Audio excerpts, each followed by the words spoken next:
The highway lights were disappearing behind us when my phone rang at 2:13 in the morning. I answered without looking at the number, and a dispatcher's voice said, "Mr. Carter, your daughter has been found beside Route 17.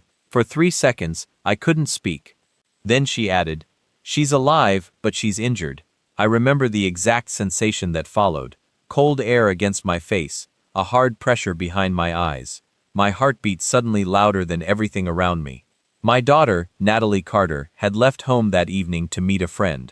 She had never arrived. Now she had been discovered alone on a dark stretch of highway, and the first report claimed she had been involved in a roadside incident with local officers. I asked where they were taking her. The dispatcher hesitated. "The ambulance is already there." I asked which officers had been involved. She gave me 3 names. Sergeant Colin Reeves, Deputy Mark Danner, Deputy Eric Holt. I knew none of them personally, but I knew something else. The location where Natalie had been found wasn't on the route she normally traveled. It was nearly 30 miles in the opposite direction. I drove to the hospital while my mind replayed every possibility. Accident, robbery, wrong place at the wrong time. Then my phone buzzed again. It was a message from Natalie. 3 words. "Dad, they lied." I pulled onto the shoulder and stared at the screen. Her message had arrived from a phone registered to the hospital. That meant she was conscious. It also meant she had something she wanted me to know before anyone else could tell her story for her. I called the emergency department. They confirmed she was awake, but being examined. I asked to speak with her. They told me the doctors would decide. I understood. She was their patient now. I could wait, but waiting was never easy for a father, especially not one who had spent decades building systems designed to locate people when ordinary methods failed. My professional background had involved satellite-based tracking systems, emergency communications, and large-scale search coordination. I didn't control satellites like some movie villain. I didn't have a secret button that revealed every person on Earth. What I did have was knowledge of how lawful tracking systems, emergency location data, mapping platforms, and multiple information sources could be combined to reconstruct movement. And tonight, something about Natalie's case wasn't adding up. I called my former colleague, Daniel Mercer. He worked in federal investigations now. I gave him only confirmed facts. My daughter was injured. She had been found on Route 17. 3 local officers were involved. She had texted me that they lied. Daniel became quiet. Then he asked the question that changed the entire direction of the night. Why would 3 officers leave an injured civilian beside a highway instead of documenting the incident and waiting for medical transport? I had no answer, but I knew somebody did. At 2:41, I entered the hospital and found Natalie behind a curtain in an emergency room. Her face was pale, one wrist was wrapped. There were bruises along her arms and a small cut near her eyebrow. Nothing about seeing her prepared me for the emotion that hit me. I had spent years teaching people how to remain calm under pressure, yet the sight of my daughter lying there made every lesson feel distant. I took her hand carefully. "I'm here," I said. She looked at me and swallowed. "Dad, don't go after them." Those were the first words she spoke. Not who, not why. "Don't go after them." I asked what happened. Natalie said she had been driving home when 3 patrol vehicles stopped her. Sergeant Reeves approached first. He told her she had been reported for reckless driving. She insisted she hadn't been speeding. Reeves ordered her out of the car. She complied. Then things became confusing. Natalie said the deputies searched her vehicle, accused her of hiding something, and demanded her phone. She refused to unlock it. She said one deputy became angry. After that, she remembered being placed against the vehicle and later being left beside the highway. I asked whether they had arrested her. She said no. I asked whether they had called an ambulance. She said she didn't know. She remembered hearing one of them say, "Nobody is going to believe her." That sentence stayed in the room like smoke. She said all 3 officers appeared to have cameras, but one deputy had covered his temporarily. Daniel arrived 20 minutes later with an investigator named Sarah Bennett. Sarah had worked internal affairs cases before moving into federal oversight. She didn't promise me anything.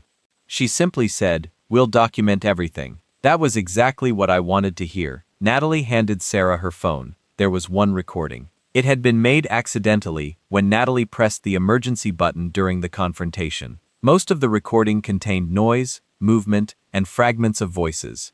But one sentence was clear. Take the phone and leave her there. Sarah looked at me. I said nothing. The hospital administrator then arrived with another problem. 2 officers had already come to the emergency department asking questions about Natalie. They claimed they were there to clarify the incident.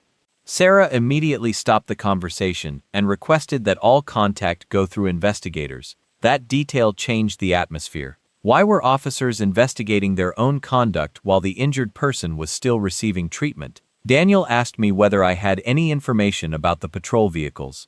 I did. The emergency dispatch system had recorded their positions. So had highway cameras. And because Natalie's phone had emergency location services enabled, there was another trail. A digital trail. A time-stamped sequence of locations that could show where she had been before, during, and after the encounter. I called a technical specialist I trusted. He told me the relevant data could be preserved through proper legal requests. Nobody needed to hack anything. Nobody needed to break into a private system. The records already existed. They simply needed to be obtained lawfully. Sarah looked at the clock. 3:27 a.m. If those officers are telling the truth, she said, the data will support them. I nodded. Then she added, but if they're lying, the same data may tell us exactly when they stopped being police officers and started becoming something else. And somewhere outside the hospital, 3 patrol cars were already moving. By sunrise, the first contradictions had appeared. Sergeant Colin Reeves claimed Natalie's vehicle had been stopped at 12:48 a.m. for erratic driving. The dispatch log showed the stop beginning at 1:06. Deputy Mark Danner claimed Natalie had been aggressive and refused to identify herself. The body camera metadata showed a different sequence. Deputy Eric Holt claimed the officers left after determining she was safe, but highway footage showed their vehicles departing before an ambulance arrived. None of those contradictions alone proved criminal wrongdoing. Together, they created a pattern. Sarah obtained the recordings and began comparing timestamps.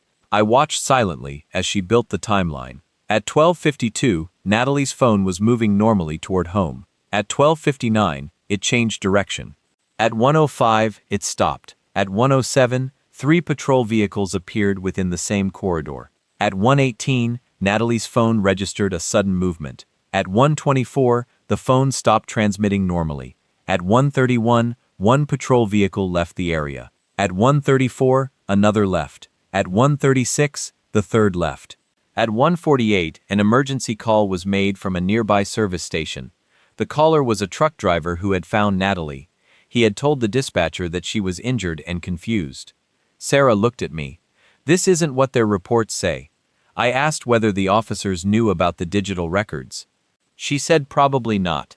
That was the first moment I understood the advantage of patience. The officers had built their story around what they thought could be seen. They didn't realize the highway itself had become a witness. Cameras, dispatch records, emergency location data, vehicle timestamps, independent witnesses. None of those systems had been created for this case. They existed because modern infrastructure continuously records fragments of reality. Investigators could legally reconstruct those fragments. Meanwhile, Natalie remembered another detail. She said Reeves had mentioned my name during the stop. I froze. What exactly did he say? She replied. He said, your father thinks he can track everyone. I hadn't told the officers anything about my professional background. Daniel immediately asked whether any of them had searched my name. Sarah checked publicly available records and discovered that Reeves had accessed a government database connected to my previous work 2 weeks earlier. That was concerning, but it still wasn't proof of motive. Daniel requested additional records through proper channels. While we waited, an internal affairs supervisor named Thomas Hale arrived. He told Sarah that Reeves, Danner, and Holt had been involved in 2 previous complaints that had never resulted in discipline. Both complaints involved roadside searches and missing personal property. My stomach tightened. Natalie wasn't necessarily their first victim. She might have been the first person with enough digital evidence to challenge them. That possibility changed everything. Daniel asked me to stay out of direct contact with the officers. I agreed. Then he told me something I hadn't expected. Your daughter may not be the only person they stopped that night. A second vehicle had been recorded behind Natalie's car. The driver had disappeared from the traffic camera sequence shortly after the police stop. Investigators were trying to identify it. If that driver had seen what happened, they could become the missing witness. Sarah enlarged the highway footage.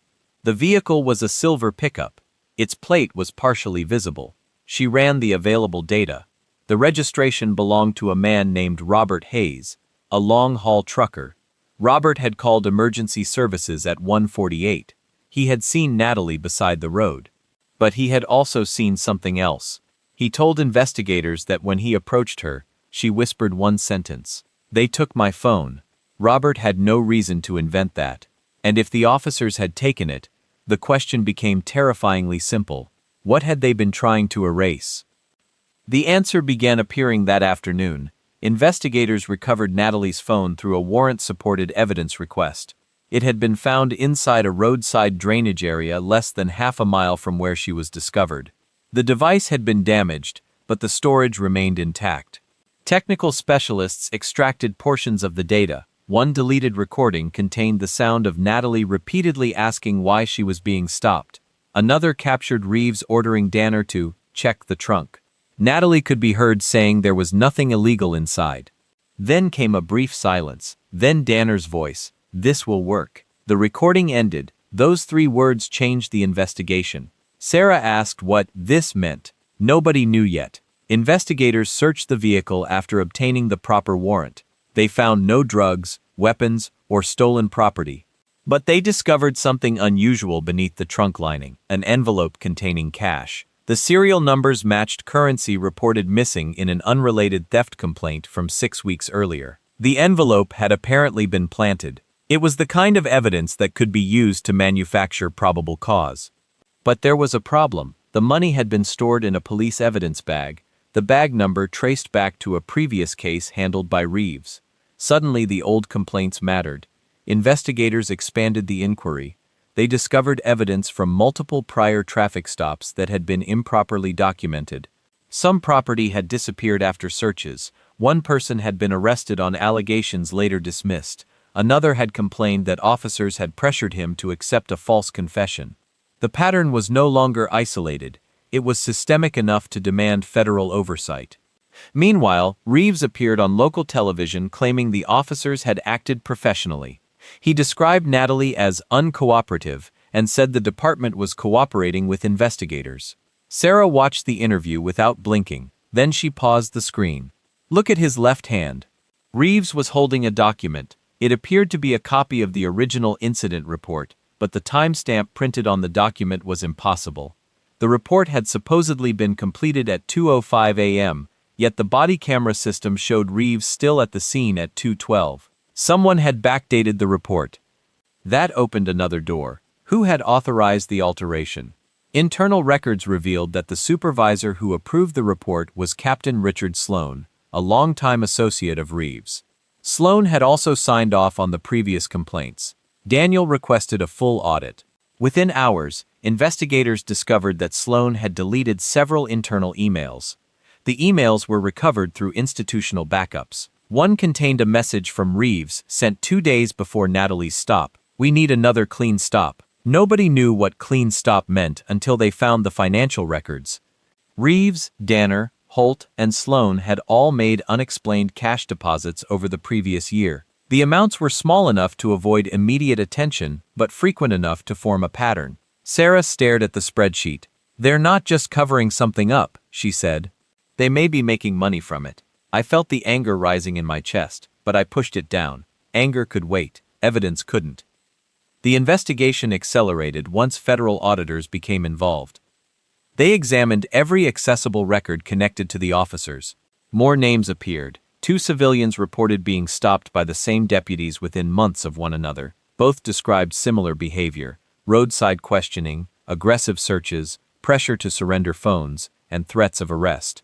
One man, Luis Ramirez, said his cash disappeared after a search. Another, Hannah Price, said officers threatened to charge her with possession unless she handed over a necklace. Neither had enough evidence to pursue the claims at the time. Now their statements had context. Daniel interviewed both. Sarah compared their accounts with dispatch data. Their stories aligned with recorded stops. Then the satellite-based movement records provided another layer. Not because someone had secretly watched them from space, but because commercial and government systems had captured lawful location information from multiple sources. Vehicle tracking, highway cameras, emergency location records, and mapping data created a timeline that contradicted the officer's reports. The technology wasn't magic, it was simply difficult to fool. A person could lie, a camera could fail, a witness could misremember. But when independent systems agreed, the truth became harder to manipulate. Investigators reconstructed the night Natalie was stopped down to the minute. Reeves had claimed he was alone when he first approached her. Video showed Danner arriving within 30 seconds. Holt arrived 2 minutes later. Reeves claimed Natalie was aggressive. Audio showed her repeatedly asking why she had been stopped. Danner claimed he never opened the trunk. Evidence showed his fingerprints on the trunk latch. Holt claimed he had called for medical assistance. Dispatch records showed no such call. And the most damaging discovery came from the patrol vehicle's internal recording. Reeves had said, "Leave her. Somebody will find her." That sentence explained why Natalie had been left beside the highway. It also destroyed the official report. The 3 deputies were suspended pending criminal investigation. Captain Sloan was removed from supervisory duties, but I still wasn't satisfied. I wanted to know why they had targeted Natalie specifically. Daniel found the answer in an old database query. Reeves had searched my name before the stop. He had also searched the names of 2 companies connected to my former work. Natalie had been targeted because of me. Someone believed that by frightening my daughter, they could force me to use my influence improperly or intimidate investigators. That was the part that disturbed me most. They had misunderstood me. They thought my background made me dangerous because I could mobilize resources. They didn't understand that my background had taught me the opposite lesson. Real power requires restraint. If I abused my position to retaliate, I would destroy the very principles I claimed to defend. Daniel reminded me of that. "Let the evidence do the work," he said. I nodded. Then investigators found the financial ledger. It contained names, dates, amounts, and initials. Beside several traffic stops were dollar figures. Beside Natalie's name was a larger number. The entry had been made before she was stopped. That meant they had planned it. And suddenly, the entire case became something far darker. Natalie hadn't been selected randomly. They had known who she was before they pulled her over. The next morning, federal agents executed coordinated warrants at multiple locations. Reeves's home, Danner's home, Holt's storage unit, Sloan's office. Nobody was harmed. Nobody needed to be. The evidence was already waiting. Investigators recovered cash, documents, altered reports, and digital records connecting the group to a broader scheme involving illegal searches and stolen property. The case had grown beyond one injured woman on a highway. It had become an institutional corruption investigation. Natalie gave a formal statement. She described the stop from beginning to end. She didn't exaggerate. She didn't speculate. She simply told the truth. When asked whether she wanted the officers punished, she said, "I want them held accountable under the law." That sentence meant more to me than any revenge could have. My daughter wasn't asking for vengeance. She was asking for justice. Her testimony was followed by Robert Hayes, the trucker who had found her. He described the highway, the darkness, and the moment he saw her beside the road. He remembered her asking him not to leave. He had stayed until paramedics arrived. His testimony established the timeline after the officers departed. Then Luis and Hannah came forward. Their stories showed the pattern. One by one, the old complaints became evidence. The defense attorneys tried to argue that the cases were unrelated. Prosecutors presented the records. The argument collapsed. Reeves eventually admitted that he had participated in improper searches. Danner claimed he had simply followed orders. Holt claimed he hadn't understood what was happening. But the evidence showed all 3 had taken active roles. Captain Sloan was accused of helping alter reports and suppress complaints. The department itself was placed under external review. New policies were introduced. Evidence handling was changed. Body camera audits became mandatory. Independent complaint procedures were established. None of that could undo what happened to Natalie, but it could prevent the same machinery from hurting someone else. One evening, Natalie and I sat outside the hospital after another medical appointment. She looked at the highway beyond the parking lot. "I still hate driving at night," she said. I told her she didn't have to pretend she was fine. She leaned against my shoulder. I thought nobody would believe me. I told her that was exactly what corrupt people depend on. They don't always need everyone to believe their lies. They only need the victim to believe the truth won't matter. Natalie looked at me. But it did matter. I nodded. Because you kept telling it. She smiled faintly. That moment stayed with me. The investigation had started with 3 officers and 1 roadside stop. It ended with an entire network being exposed. And there was still one unanswered question. Who had organized the scheme above Sloan? The answer came from a financial transaction that investigators almost missed. A private consulting company had been sending payments to an account controlled by a former department administrator named Gerald Pierce. Pierce had retired 2 years earlier but remained connected to several senior officials. His company claimed to provide security consulting. In reality, investigators discovered that it had been receiving money from businesses that benefited when police officers seized property during questionable searches. Pierce wasn't physically present during Natalie's stop. He didn't need to be. His role was administrative. He connected people, moved money, and created layers of separation. When agents interviewed him, he denied everything. Then they showed him the financial records. His story changed. He admitted that Reeves had been part of an informal network operating for years. The purpose was simple: identify vulnerable drivers, create justification for searches, seize cash or property, and split the proceeds. Sometimes the victims were threatened with arrest. Sometimes they were simply too intimidated to complain. Natalie had become a problem because she had resisted and because her father had the resources and knowledge to challenge the official story. Pierce admitted that Reeves had been instructed to make the Carter girl disappear from the complaint process. He didn't mean physically.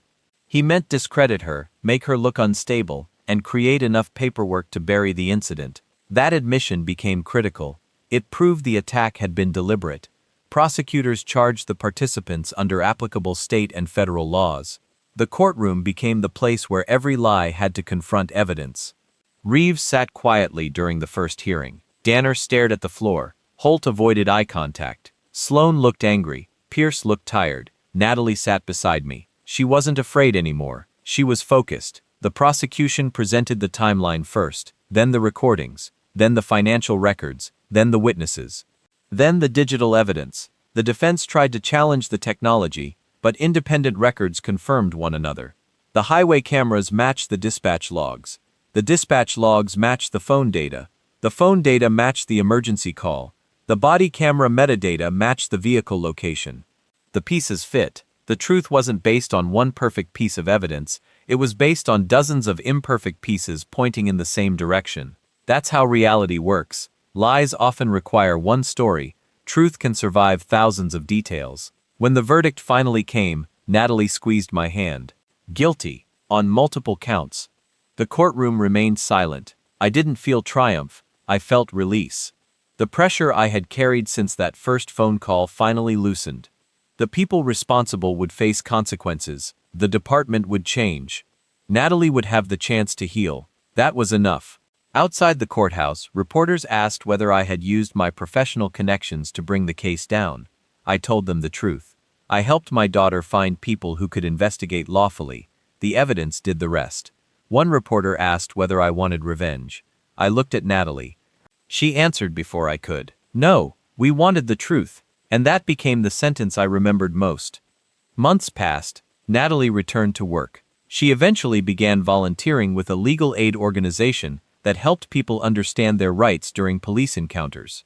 She didn't become bitter. That surprised me. I had expected anger to remain with her. Instead, she turned the experience into something useful. She told me once that the worst part of that night wasn't the pain. It was hearing one of the deputies say nobody would believe her.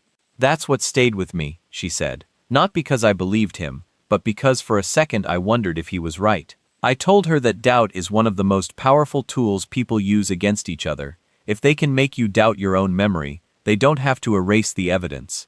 You do it for them. Natalie refused to do that. She kept her messages. She preserved her phone. She told the truth. She accepted medical documentation. She trusted investigators. She became the reason multiple older cases were reopened. One of those cases involved Luis Ramirez. He recovered property that had been missing for nearly a year. Hannah Price received formal acknowledgement that her complaint had been mishandled. Robert Hayes received a commendation for staying with Natalie on the highway. None of those outcomes could erase the original harm. But they proved something important. A single person's courage can create a chain reaction. The department eventually changed leadership. New oversight procedures were established. The officers involved were removed from service and prosecuted. The old complaint system was replaced. External audits became routine, and the consulting company connected to Pierce was dissolved after investigators uncovered additional financial misconduct. I watched all of it from a distance. I had spent years thinking about security as a matter of controlling threats. Now I thought about it differently. Security also means creating systems where truth can survive pressure. It means accountability. It means records that cannot quietly disappear. It means witnesses who know someone will listen. And sometimes it means a father sitting beside his daughter while she remembers the worst night of her life. One evening, we drove past Route 17. Natalie looked at the road and said she wasn't scared anymore. I asked how she knew. She said, "Because that road doesn't belong to them." I smiled. She was right. A road is just a road. A uniform is just a uniform. Authority means nothing without accountability. Technology means nothing without people willing to use it responsibly. And power means nothing if it cannot be restrained. The satellite systems, cameras, dispatch records, and digital trails had helped reconstruct the truth, but none of them had acted alone. People had preserved evidence. People had investigated. People had testified. People had refused to look away. That's what brought justice. Not some secret command center, not a father using hidden power to punish his enemies. The real victory was much quieter. Natalie survived. The truth survived. And a system that had been abused was forced to change. I still keep her first message. Not because I want to remember the fear, but because I want to remember what came after. She was found. She was heard. She was believed. And the people who thought they could erase her story discovered that modern evidence leaves more witnesses than they ever imagined. A year after the incident, Natalie asked me to drive her down Route 17 again. I knew immediately why. She wanted to reclaim the road in her own mind. We drove slowly beneath the same highway lights that had once seemed cold and endless. She looked out the window. "This is where they left me," she said. I nodded. Then she pointed ahead. "And that's where Robert found me." We kept driving. There was no dramatic music, no convoy, no tactical team, just a father and daughter moving through an ordinary night. That was the ending I wanted for her. Ordinary. Safe. Free. The case had changed many lives, but it had also changed mine. I had spent much of my career believing that preparation meant anticipating every threat. Now I understood that some threats cannot be prevented. What matters is what happens after they appear. Natalie had been hurt. She had been frightened. She had been told nobody would believe her, but she kept evidence. She reached out. She survived. Investigators followed the facts. Witnesses spoke. Systems that had been abused were exposed. Justice took time, but it arrived without me becoming the thing I hated. That's important, because when people hear stories like this, they sometimes imagine the father taking matters into his own hands. They imagine secret operations, revenge, and enemies disappearing one by one. But real life doesn't work that way. Violence creates more victims. Revenge can destroy evidence and innocent lives. Accountability is harder because it requires patience. It requires documentation. It requires letting professionals investigate. It requires standing in a courtroom and listening to painful details without losing control. That's what Natalie and I learned. The officers wanted chaos. We gave investigators facts. They wanted fear. We gave witnesses confidence. They wanted silence. Natalie spoke. They wanted their version of events to become the official story. The cameras, records, witnesses, and evidence told another story. And eventually, that story won. Before we reached home, Natalie looked at me and asked, "Dad, if you could change one thing, what would it be?" I thought for a long time. "I would want you never to have gone through it." She nodded. "Me too." Then she smiled. "But if I hadn't, we wouldn't have found out about the others." That was the paradox. Something terrible had revealed something that had been hidden for years. It didn't make the original harm acceptable. It simply meant that the harm didn't get to define the ending. When we reached our driveway, Natalie got out and stood beside the car. She looked up at the house. Then she said, "I'm okay." I believed her, not because the past had disappeared. It hadn't, but because she had taken ownership of her future. That mattered more than anything. I hugged her. No speech, no grand promise, just a father holding his daughter beneath a quiet porch light. The same daughter who had once been left beside a highway was now standing safely at home. The same officers who had believed they could control the story were facing the consequences of their choices, and the technology they had never considered became part of the evidence that exposed them. But the real lesson wasn't about satellites. It wasn't about tracking systems. It wasn't even about corrupt officers. It was about truth. Truth leaves fingerprints. Truth creates records. Truth has witnesses. And when enough independent pieces point in the same direction, even the most carefully constructed lie eventually collapses. I looked at Natalie that night and realized something simple. I couldn't erase what happened to her, but I could make sure she never had to face it alone, and sometimes that is what being a father means. Today, Natalie still drives at night. She still remembers Route 17. But the memory no longer controls her. She turned that experience into advocacy, helping other people understand how to preserve evidence, seek medical documentation, report misconduct, and contact qualified legal professionals when something goes wrong. She tells people not to confront dangerous individuals themselves. She tells them to get somewhere safe, call for help, preserve what they can, and let the evidence speak. I support her completely, because I learned the hardest lesson of my life that night. A father's instinct is to protect. But protection isn't always about standing between your child and danger. Sometimes it's about creating enough space for the truth to survive. When the corrupt officers left Natalie on that highway, they thought the darkness would hide what they had done. It didn't. The road had cameras. The phone had records. The dispatch system had timestamps. The emergency call had a witness. The patrol vehicles had movement data. Their own body cameras preserved fragments of their actions, and their paperwork created contradictions they couldn't explain. They had believed the story would be whatever they wrote down. They were wrong. The story belonged to the evidence, and the evidence belonged to the truth. I still think about the moment Daniel told me, "Let the evidence do the work." At the time, it sounded like patience. Later, I realized it was strength. Anyone can become angry. Anyone can threaten. Anyone can imagine revenge. But it takes discipline to stand back and let accountability work. It takes courage to trust a process after someone has abused it. It takes faith in the truth to refuse to manufacture your own justice. Natalie gave me that lesson. She also gave me something else: perspective. Before that night, I thought my professional experience made me prepared for anything. After that night, I understood that nothing prepares a parent for seeing their child hurt. You don't become immune. You simply learn where to place the fear. You place it behind the facts, behind the people helping you, behind the knowledge that your child is still here. Natalie survived because she was resourceful.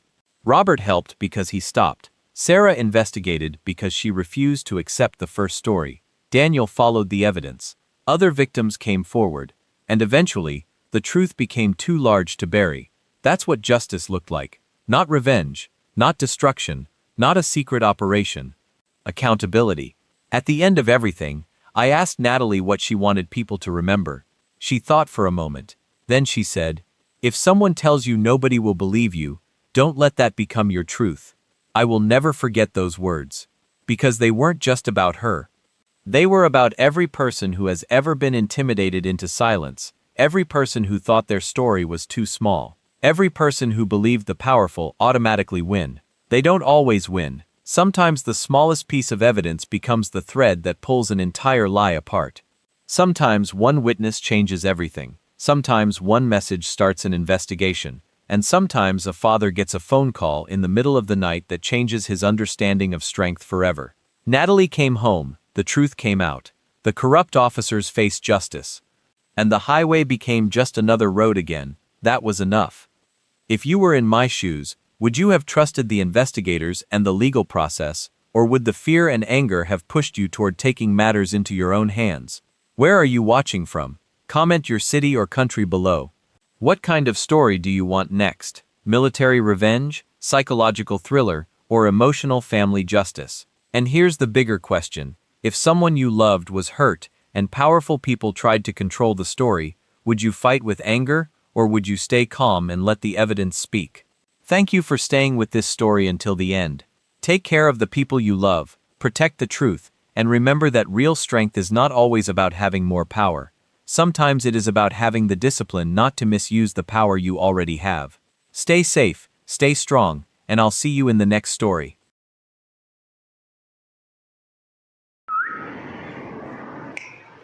Tokyo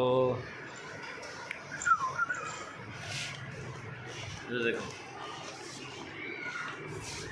इधर आओ, इधर आओ, ये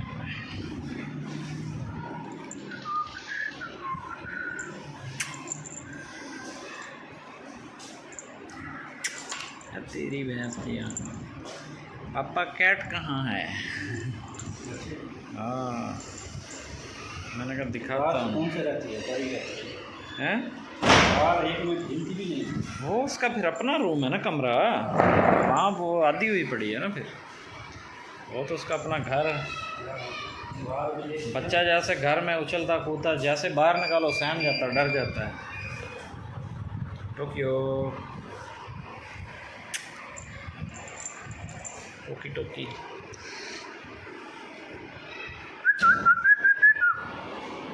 इधर आओ।